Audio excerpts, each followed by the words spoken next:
우리 집 바닥을 만들 때 알아두면 좋을 것 8가지에 대해서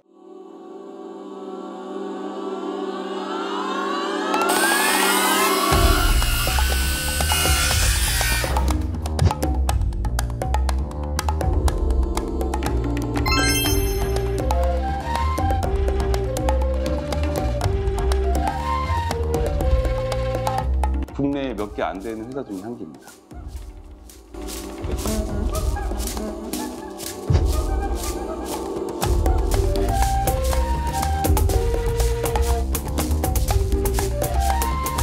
대략적인 내용을 알아두시면 현장에서 에헴 하실 수 있을 겁니다.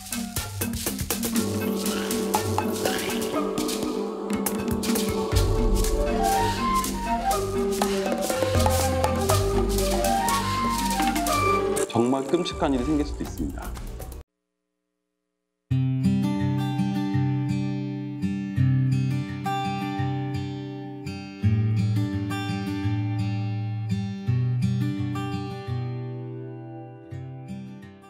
안녕하세요, 플랜트리 콜루입니다.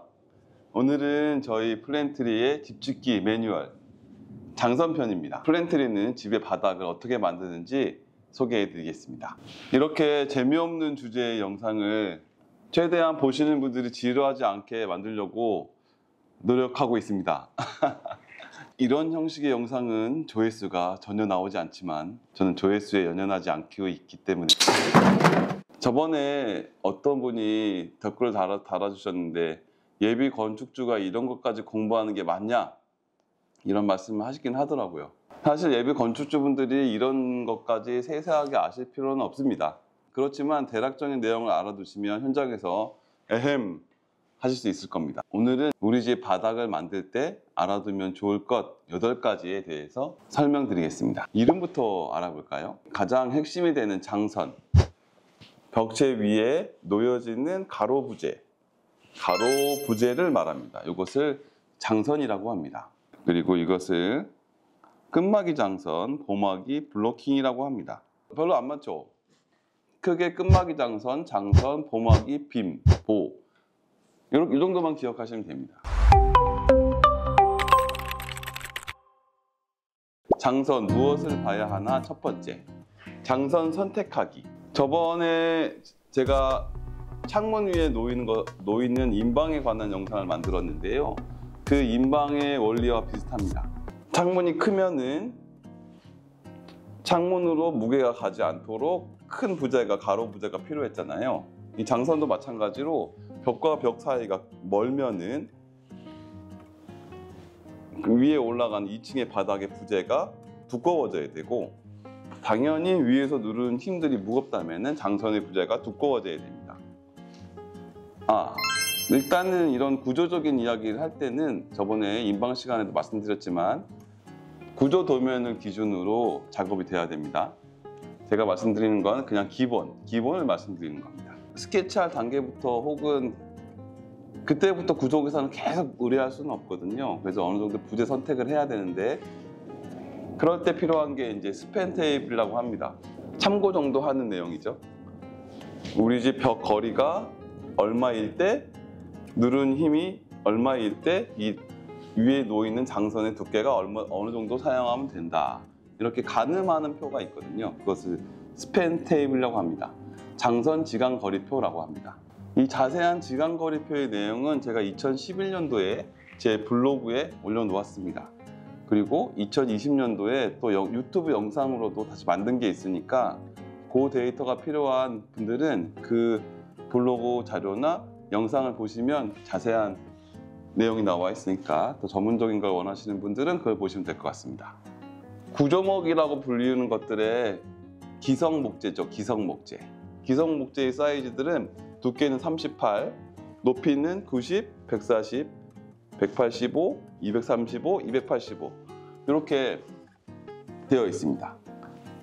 이런 것을 2x4, 2x6, 2x8, 2x10, 2x12라고 합니다. 그러니까 기성 목재 중에는 2x12, 38에 285 두께를 가진 나무가 제일 두꺼운 거죠. 플랜트리에서는 기성 목재 중에 제일 두꺼운 285mm를 2x12를 바닥 장선으로 사용하고 있습니다. 조금 오버스럽게 합니다. 하자가 안 생기는 것도 중요하지만 약간의 처짐이라든지 소리도 있기 때문에 저희는 바닥을 만들 때는 가장 두꺼운 2x12 자재를 사용해서 바닥을 만들고 있습니다. 그런데 이 기성 목재가 무한대로 2층의 무게를 버텨줄 수 있는 건 아닙니다. 그러니까 벽이 계속 길어진다, 너무 길어진다든지 위에서 누르는 무게가 너무 많을 때는 이 기성 목재로 되지 않을 때가 있거든요. 그럴 때는 구조 계산을 확인하시고 그에 맞춰서 조립보, 공학 목재 같은 걸 사용할 수 있습니다. 미국 목조주택 영상 보시면 트러스로 만든 집들이 굉장히 많은데요. 그 트러스로도 바닥 장선을 만들 수 있습니다. 플랜트리는 트러스도 제작 가능한 국내에 몇 개 안 되는 회사 중에 한 개입니다.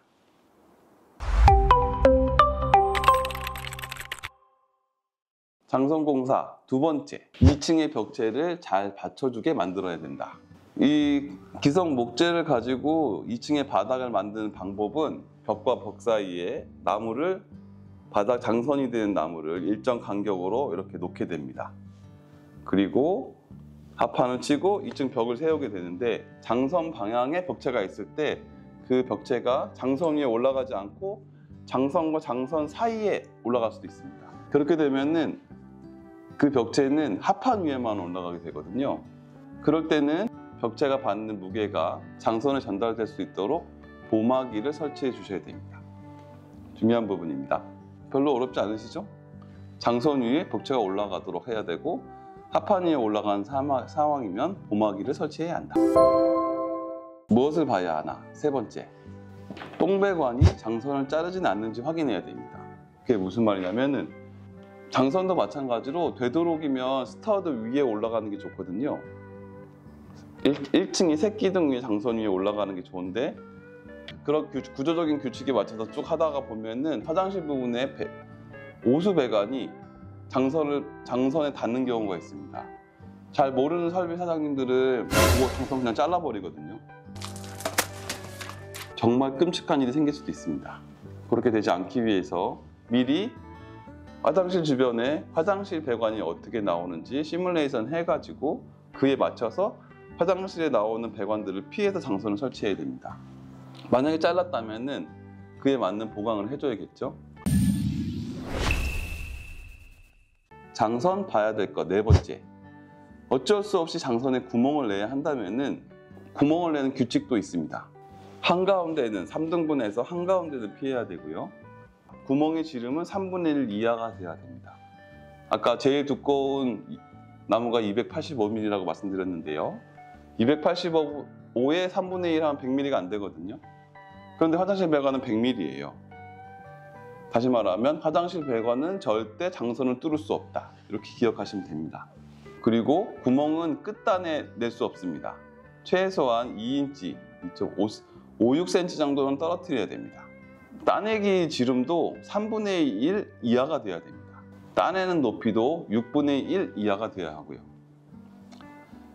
이렇게 부득이하게 구멍을 낼 때는 이런 규칙을 지켜서 하는 것인데, 플랜트리에서는 장선에 어떠한 구멍도 내지 않는 것이 기본입니다. 장선 밑으로, 2층 장선 밑으로 설비 공간을 둬가지고 그 아래에서 설비 각종 배관들이 움직이게 저희는 시공하고 있습니다. 장선, 무엇을 봐야 하나? 다섯 번째, 장선 철물. 장선이 편안하게 벽 위에 이렇게 올라가는 경우도 있지만, 이렇게 벽이나 보에 이렇게 빡치게 되는 경우도 있습니다. 이럴 때는 당연히 이곳에 연결해주기 위해서 장선 철물이 필요합니다. 이런 걸 조이스트 행어라고 하는데, 여기서 잘 보아야 할 점은 장선 철물을 거는가 아는가도 중요하지만 장선 철물을 무엇으로 고정하는가를 잘 보셔야 됩니다.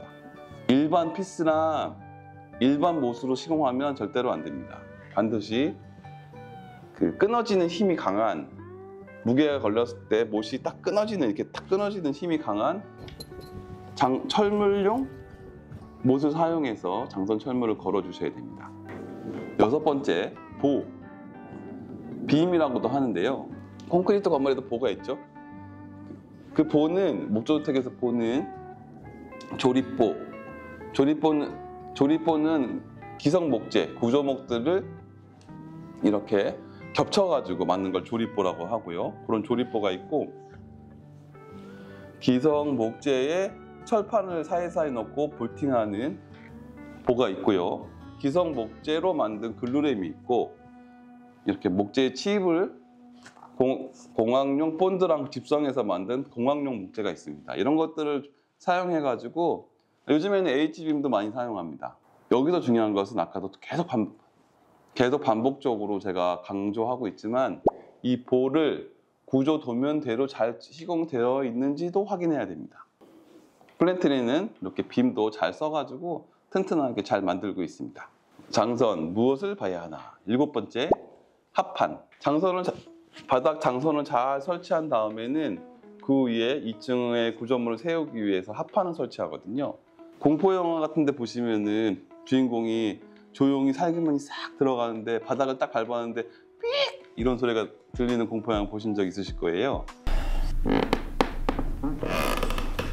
그게 바로 못이 이렇게 바닥 장선하고 합판이 있는데 못이 박혀 있는데 거기 못이 살짝 빠져가지고 못하고 합판하고서 나는 소리입니다. 엄청난 스트레스겠죠. 근데 그런 걸 막아주기 위해서 장선 위에 합판을 시공할 때는 항상 구조용 글루를 사용합니다.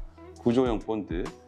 그러니까 뭐랄까 굳으면 고무같이 되는 느낌이거든요. 글루를 나무에 쭉 바르고 구조용 글루를 쭉 바르고 합판을 붙이게 되면은 그 틈새를 메꿔주고 또 굉장히 잘 붙습니다. 떨어지지 않을 정도로 짱짱하게 붙습니다. 그런 글루를 꼭 사용해서 2층 합판을 시공해 줘야 됩니다.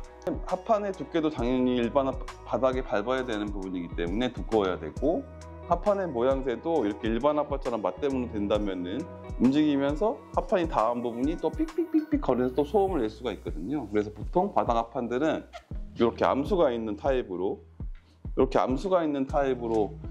시공을 하게 됩니다. 그걸 텅앵그루라고 하거든요.